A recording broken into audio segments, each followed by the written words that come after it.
If I told you Malaysia's richest family isn't famous for what you think, would you believe it? You know names like Elon Musk and Jeff Bezos, but there's a billionaire family in Malaysia that quietly built a business empire without the world noticing. No headlines, no scandals, no social media, just power, passed down and expanded for generations. What if the real secret behind Malaysia's richest family isn't their wealth, but something much more powerful, something that keeps them rich, respected, and invisible?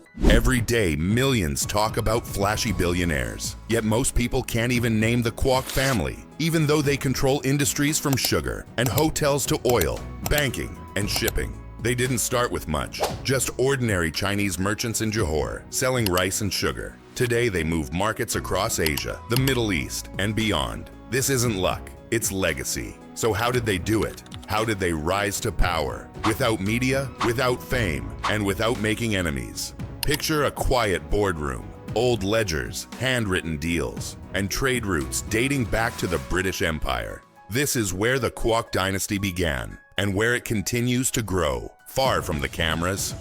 In just a few minutes, we'll reveal the top 3 moves that made them billionaires, and the #1 reason behind their rise. It's something almost everyone else misses. The Kwok family is the richest in Malaysia, but most people wouldn't recognize their faces. At the center is Robert Kwok, a businessman who quietly built a multi-billion-dollar empire across 4 continents. While most billionaires chase cameras and clicks, the Kwoks built power by doing the opposite, staying invisible.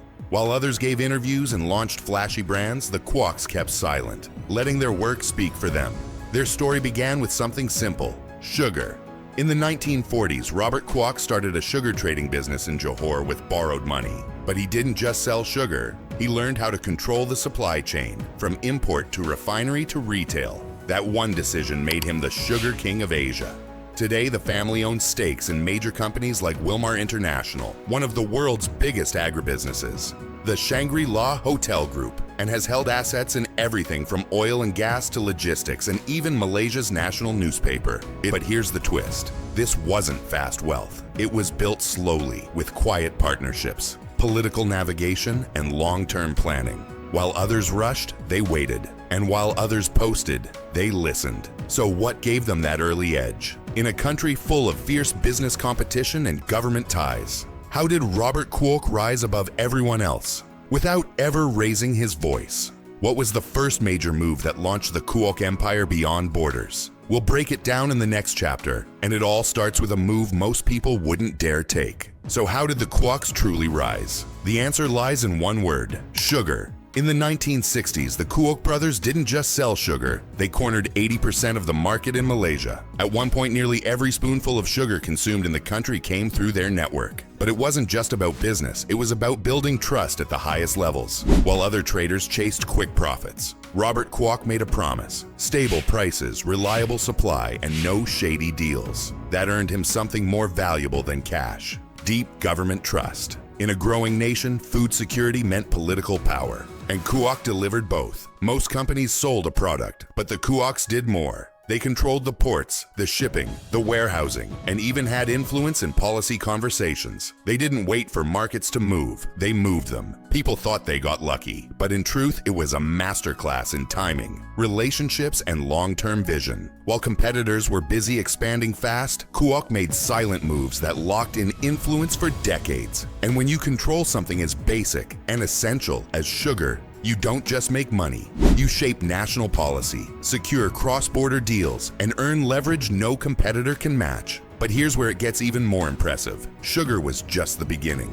The Kwoks used that quiet dominance as a springboard to build something far bigger. They didn't stop at food. They expanded into hotels, oil, publishing, and shipping, crossing borders and industries. So what move did they make next that even other billionaires couldn't predict? After building a sugar empire, Robert Kwok didn't stop. He used that wealth to expand into oil, logistics, banking, and luxury hotels. But not just in Malaysia. He moved quietly, shifting key parts of the Kwok empire overseas, beginning with Hong Kong. That's where he founded the Kerry Group, a powerful conglomerate that now spans shipping, logistics, real estate, and media. He also launched Shangri-La Hotels, a globally recognized luxury brand, And behind the scenes, he backed Wilmer International, now one of the world's largest agri-businesses. While other billionaires took wild risks, Kuok focused on cash flow. His companies don't just look rich, they produce steady income every single day. He didn't build hype machines, he built cash cows. His success wasn't just about what he owned, it was about where he placed it. Kuok diversified geographically and by sector long before it was a popular strategy.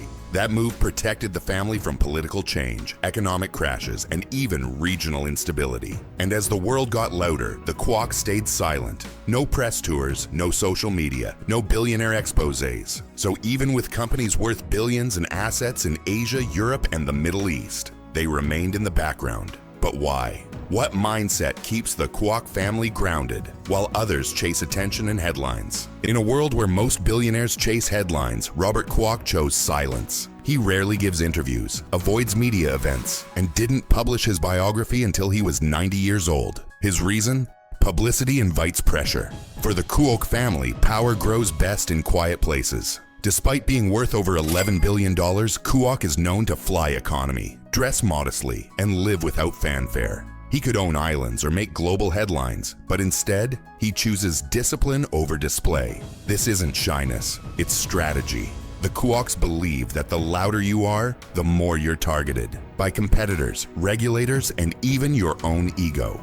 By staying invisible, they've been able to move freely, make bold decisions, and build trust in powerful circles without distraction. The real engine behind the Kuok empire isn't sugar or hotels, it's long-term thinking. While others chase fast profits or viral trends, the Kuoks make moves that unfold over decades, not months. They skip the spotlight. No flashy IPOs, no billionaire interviews. By staying private, they avoided market pressure and built quiet stability. When the economy crashed or politics shifted, they didn't panic. They adjusted because their plan was never short-term. Emotionally, this mindset hits deep. Where others sprinted, they walked deliberately. While others fought for attention, the Kuoks built legacy. From Wilmar International to Shangri-La Hotels, every piece of their empire was built to last. No shortcuts, just discipline. Their real power, alignment. Across generations, every Kuok moves with shared purpose. No public fights, no headlines, just quiet execution. While other billionaires lose fortunes to infighting, the Kuoks stay focused and united. So maybe the richest family in Malaysia isn't just rich in wealth, but in wisdom. And if they can build a lasting empire through silence, discipline, and vision, then ask yourself, what kind of legacy are you building?